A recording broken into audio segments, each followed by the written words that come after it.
Well, we can cross live to Abidjan, Côte d'Ivoire for the 2022 African Investment Forum. Let's take a listen. Thank you very much. Shall we again give the panel a round of applause? I like the formation. I'll explain that to you in a moment. But first of all, to get cracking, and please forgive me if I interrupt whatever point you're making so we can unpack it because of the pressure of time. But if I may start with you, today, just give me a sense of what you're working on at the moment. What are you most excited about, given what we've just had?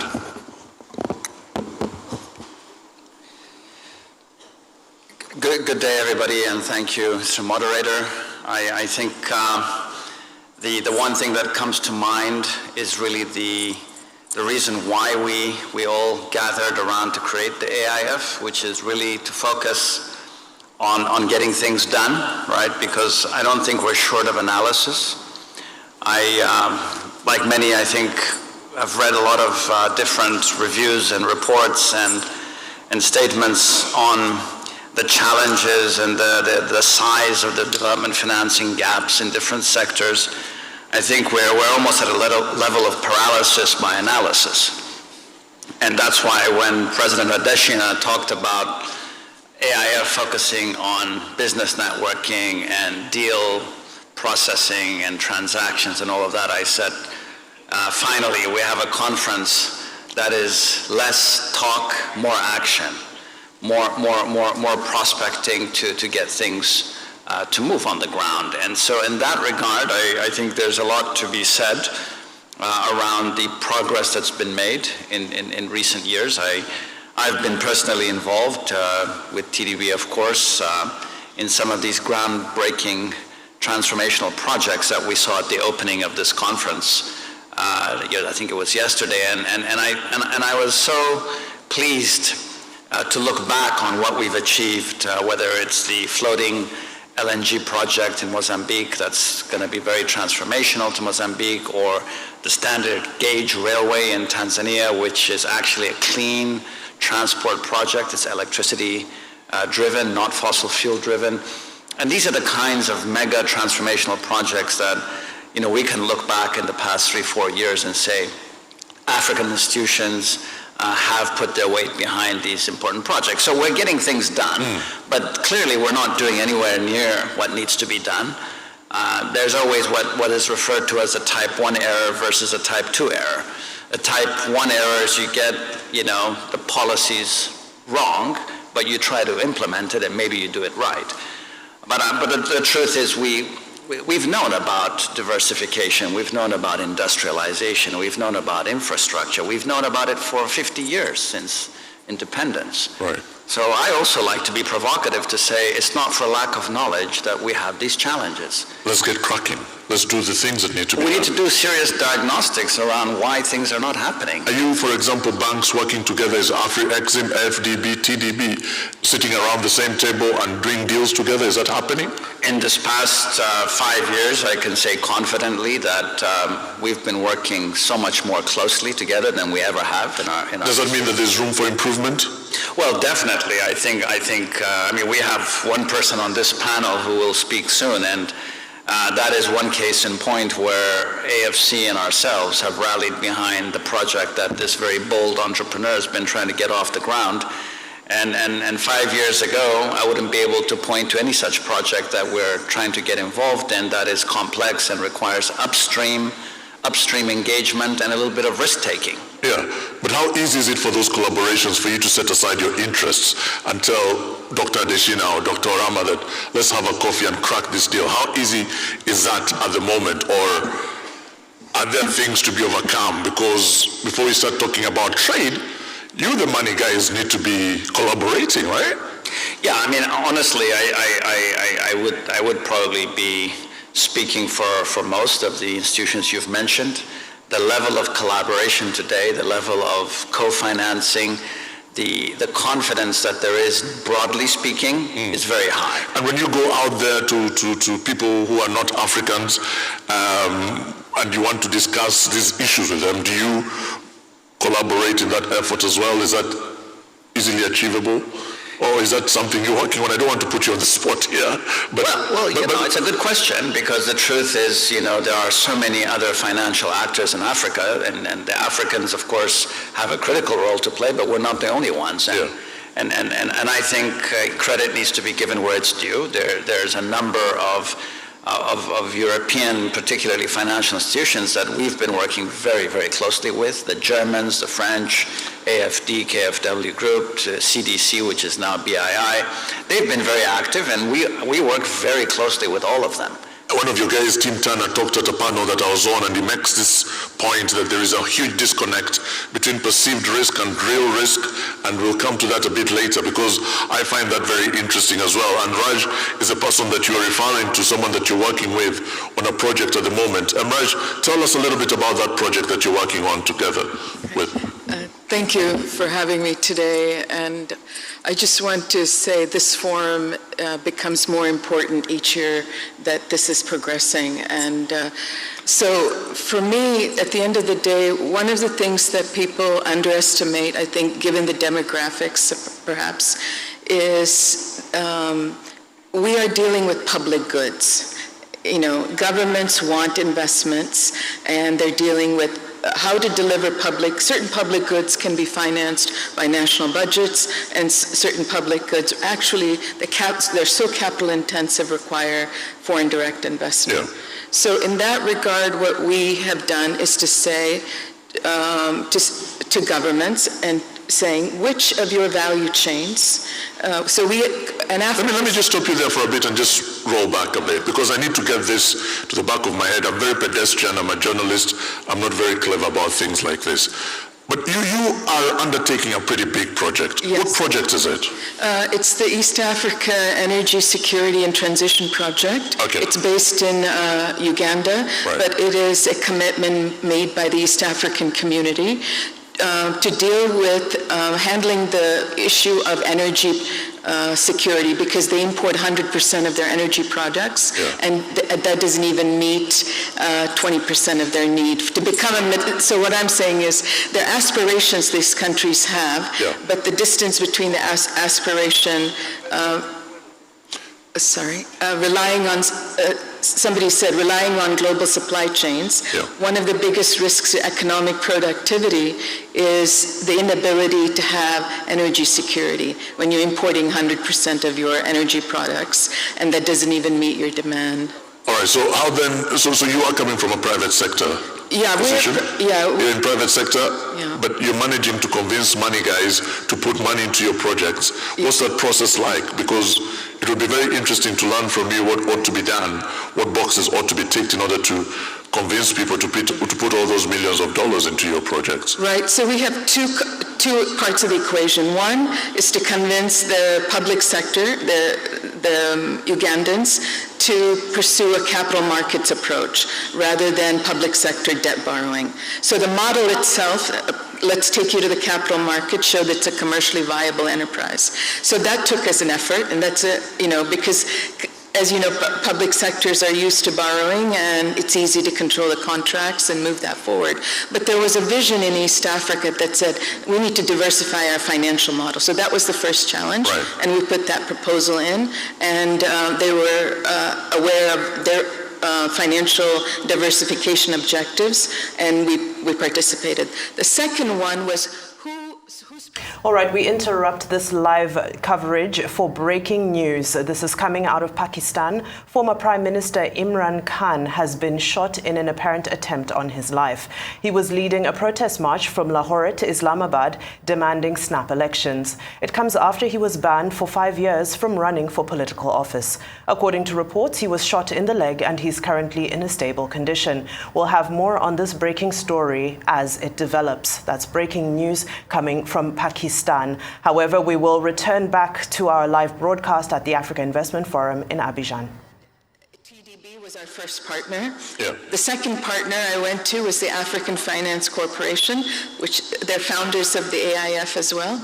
And I did the same pitch, saying, if we can put a group of African financial institutions together, then the perception of risk and commitment is shaped by the Africans African institutions as opposed to me trying to convince a risk perception. So I started with a set of financial institutions that are located on the continent who had a perception with the risk and who understood the dynamics and then said, we're in.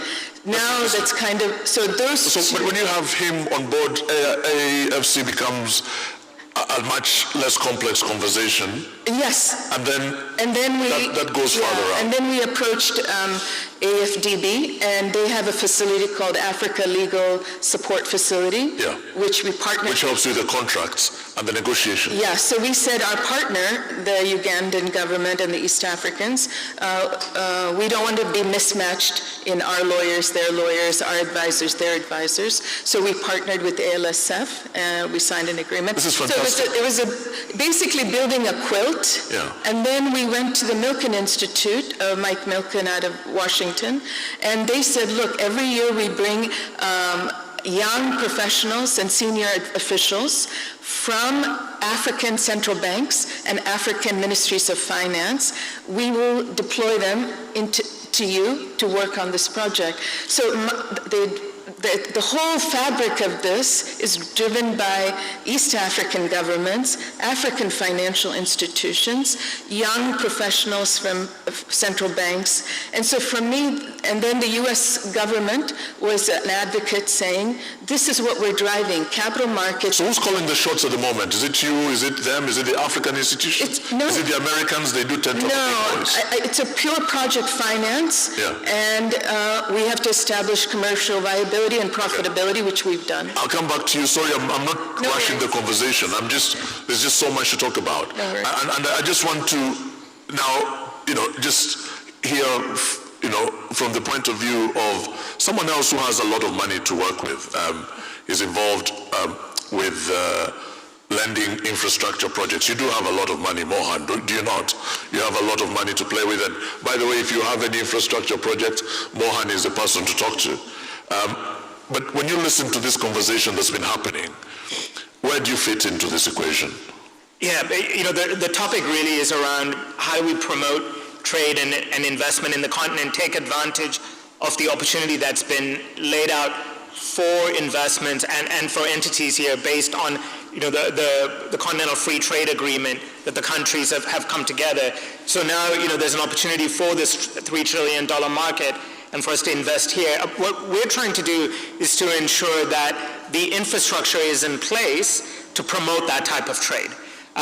Even though we're a South African entity, we operate throughout sub-Saharan Africa. We deploy typically about $1 billion per annum. Where do you deploy it? Well, the majority of it is within South Africa, about 2/3. The other third is throughout the continent. For instance, here in Cote d'Ivoire, we've supported the country with a number of the roads projects to improve the transport networks here. Similarly, we funded gas receiving terminals in Ghana. Admasu spoke about, for instance, the Central Corridor in Tanzania. We work closely with TDB Bank and a number of other financial institutions on that transaction as well. For us, I think we're looking at two elements that's needed. One is there is a lot of capital available, but not always risk capital, right? So there's a need to fund and to provide more risk capital, especially by African institutions. So how do you correct that? How do you, when you say there's a need, how do you address that need? Well, it's for us to step into that gap. So as an example, the DBSA traditionally provided long tenor debt for infrastructure. And we still do that, but what we've seen is, especially in supporting private investors, that's not enough because the commercial banks and institutional investors can actually provide that. What's needed is for us to have stepped in and work with them in the earliest stages, funding the feasibility studies, which we do, and then also providing them with and taking the equity portion of the capital structure, which then allows other investors to come in. And I think it also speaks to the comment that Raja made that if you have local investors coming in and taking the riskier portions, it'll then crowd in global investors much more easily. And the other is, there's a lot of work that's needed to provide interconnectivity within the continent. Just connecting South Africa, for instance, through the North-South corridor, the Maputo corridor, the Walvish Bay corridor. Those are all examples of critical investments that are made. That conversation has been happening for a very long time. I can tell you, it's been going on from the days of the Tazara rail and all these projects. What is the issue? Why has it not changed?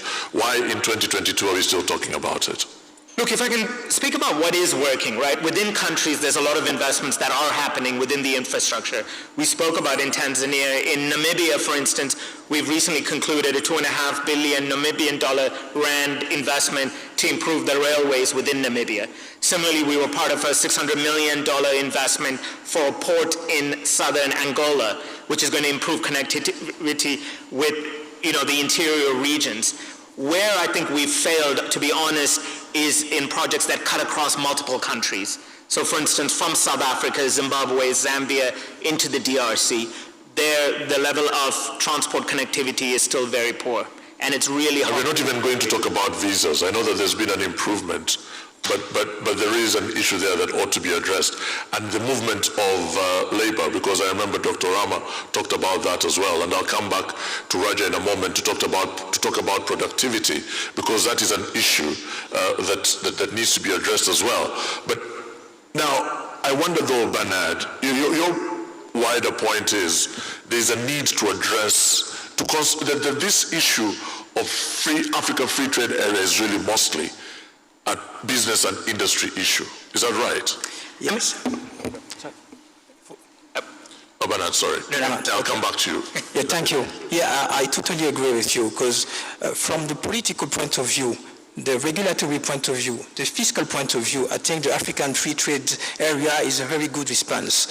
What is the challenge now is to see whether the countries will, there won't be any mismatch between the political ambitions and the realities on the ground. On these topics, this is, as far as I'm concerned, the very big issues. Now, could you just move your microphone a little bit so that we can yes. hear you? Yeah. So now we have said that. I think it's more we need to have an industrial approach to these topics, because trade flourishes when countries produces what their trading partners are eager to buy. So we need to be in a situation in Africa where we produce goods or provide services that our trading partners are ready to buy at a very fair price. So it's an issue and a topic of strategy.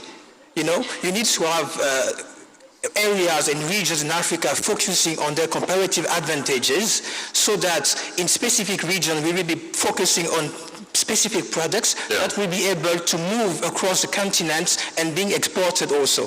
Well, but you see, that's a very easy thing to say in a place like this, but the practicalities of it are totally different, right? Because when you go to Uganda and you talk to President Museveni, he'll be dealing with a bunch of traders who are saying Kenyans will not take our milk, Kenyans will not take our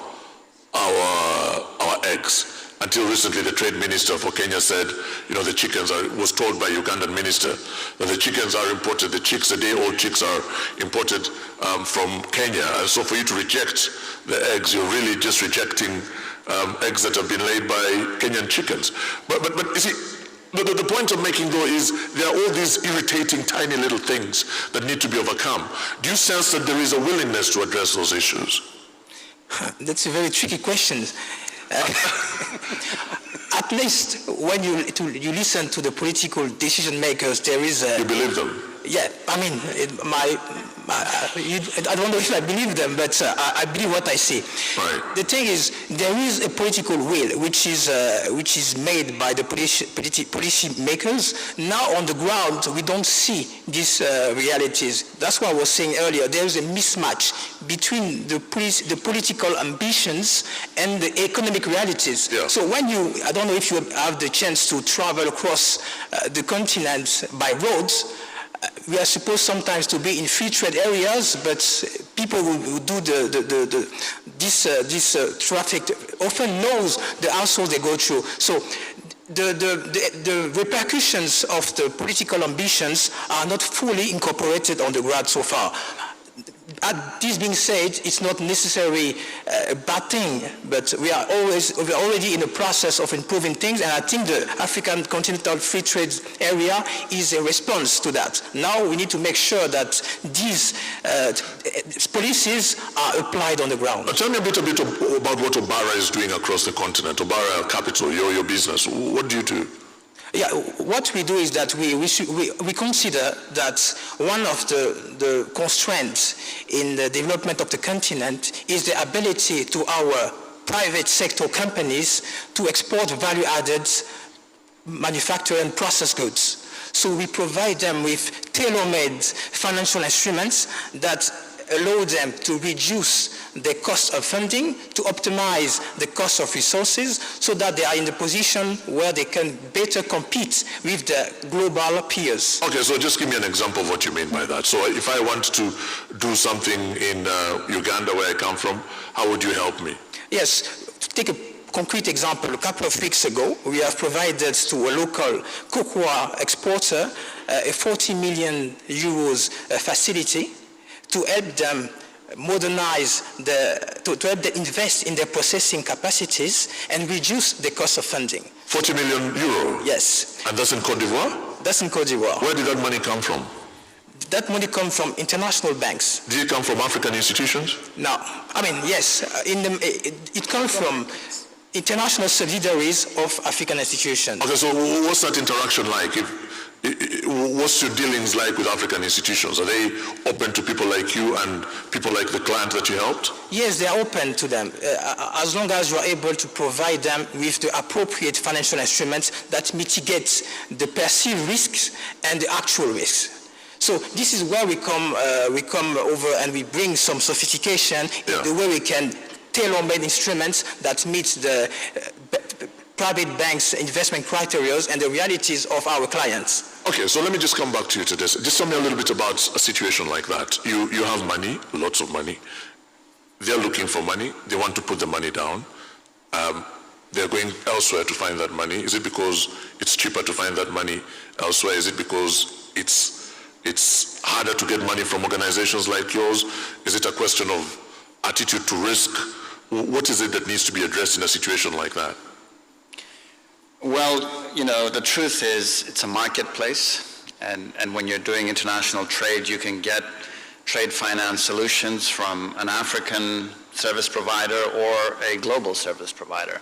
It depends on relationships, it depends on business development, it depends on many different factors. It also depends on who is buying the cocoa from him on the other side.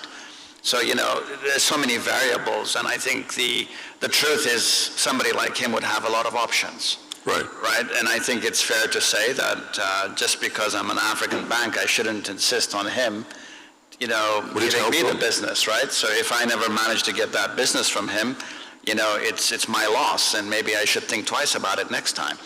But yeah, I think the issue is not about individual entrepreneurs like this. I think his size of transaction is very bankable.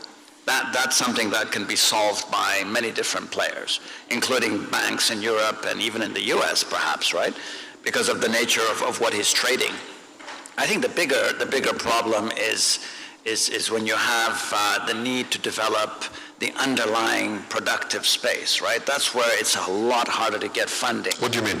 Well, industrialization. I think the Secretary General of the AFCFTA talked about the indispensability of industrialization to actually effect this trade between African countries, and even to just get us to move up the value chain with trade with the rest of the world. That requires investment, not short-term investment, it's medium to long-term investment in agro-industry, in mining beneficiation plants. It's bigger tickets, it's longer term, and it's more riskier. Yeah. Right? And the truth be told, that is really where we need to move the needle in the continent. And that's where institutions like DBSA, of course TDB, the long-term lenders really have an important role to play. And I think really the emergence of the AFC onto the landscape some 10 or so years back was very welcome, because they do quite a bit of equity. Yeah. Right? If you're a bank, you're a lender by and large. Yeah. Even though we've done a little bit of equity, when we're called upon to do so. We even do development capital, which is not normal debt. We have done it, and so does ADB. We all do a little bit of equity, but we're not designed to be major equity financiers. And this is the risk capital point that was raised earlier on, and I think this is where new institutions, new special purpose funds really become important in us getting to move the needle. Okay. And in that context, you asked earlier on, do we work well with non-African partners? The famous Turkana wind power project. Yeah, not everybody. In Kenya. No, exactly. The one in Kenya is 310 megawatts, the biggest wind farm in Africa. Today it's celebrated. Everybody claps their hands, but not many people know how hard it was to get it off the ground. And one of the reasons was risk capital. There was a gap in the funding structure. A number of partners, including global partners, pulled out in a way that nobody expected. And the whole project was about to die. And if it wasn't for the African Development Bank, the European Investment Bank, and TDB, we came in and put in quasi-risk capital that actually helped plug the gap. Yeah. And that's the demonstration of how we can all come together and actually move projects. And we're hoping to be able to do that with some of these new projects that are coming up on energy security, where AFC has come to the party, not just providing debt when it's easy and bankable, but coming early in the process when it's riskier and harder to put development capital on the table. Yeah. AFC and TDB together have done that for this particular client, and it's not normal for us to do that, but we just felt we needed to help Uganda and the East Africa region get movement. Raja, I'm going to come to you very briefly. We've run out of time.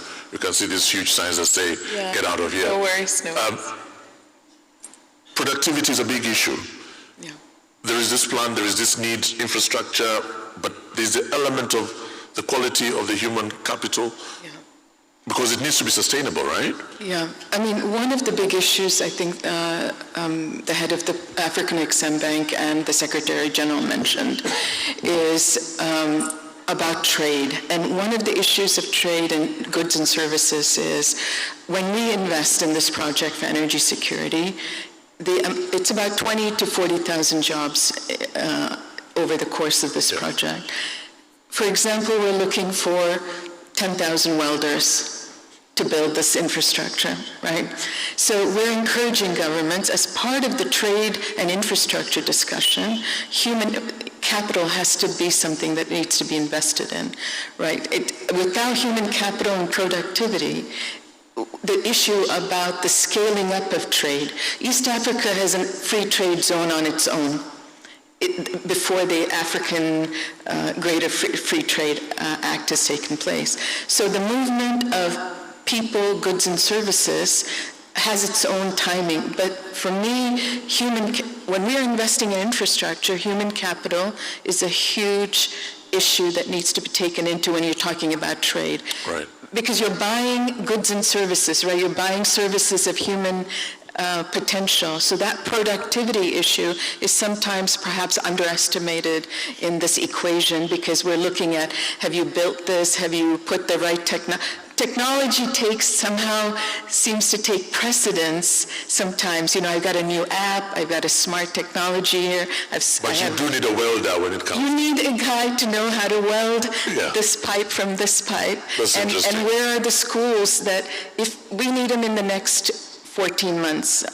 So we're trying to encourage the region. It doesn't all have to come. Because the thing about welding, for example, is a skill that can be transferred very quickly, very easily. It's engineering. So if you're done with this project, you can move on to another country where your services are needed. And then the other issue is we have energy. We're going to be trading in energy products in the region. That's what we're producing. Right. So we're saying is whatever infrastructure you're setting in that we're building, think about the software not from a technology point of view, but from a management point of view, from welders, people who will take over this investment. Okay, thank you very much. Let's give Raja a round of applause.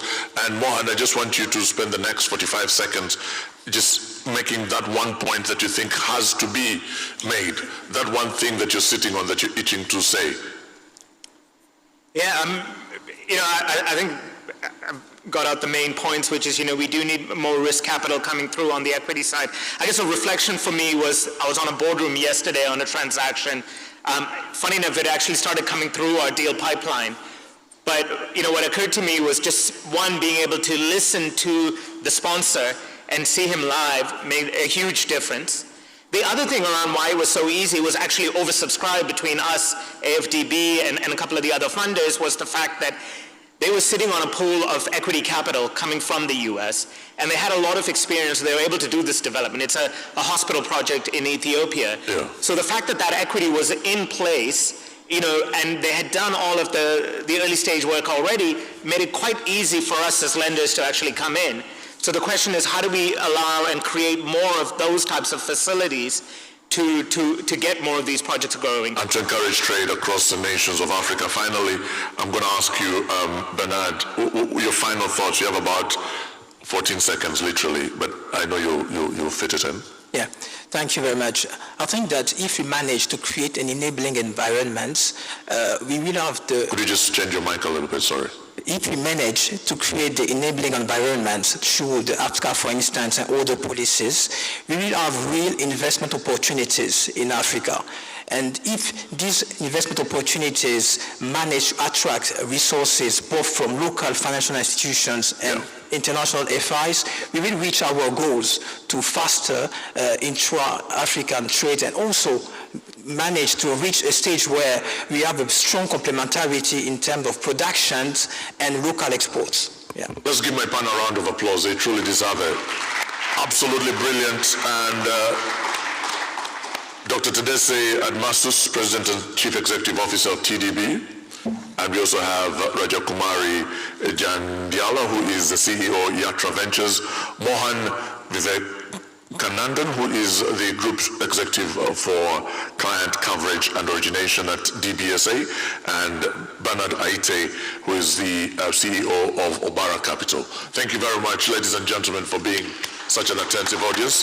My name is Alan Kasuja. My podcast is Africa Daily. I had to say that. Thank you very much. Thank you. Thank you.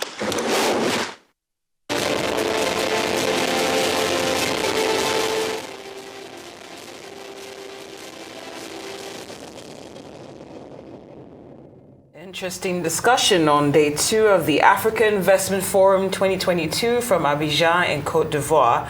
And this, of course, concludes tomorrow. Some of the issues and topics that were raised by this distinguished panel is the fact that collaboration must precede trade.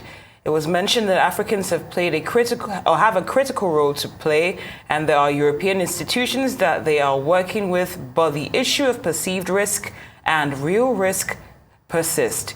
They also talked about the need to promote trade and investment by taking opportunities of what's been laid out on the continent and ensure the infrastructure is in place to promote this kind of trade. Other elements that need to also be addressed is that there's not a lot of capital available, but the need for risk capital by African institutions must be tackled head on, as well as the need for work on interconnectivity. What was also touched on was free trade area, as that is also a challenge to ensure that there won't be a mismatch between political issues and the realities on ground. And there also needs to be a situation where we produce goods or provide services where trading partners are willing to buy what is being sold at a fair price. Again, it was stressed that the mismatch between political ambitions and economic realities on ground needs to be addressed.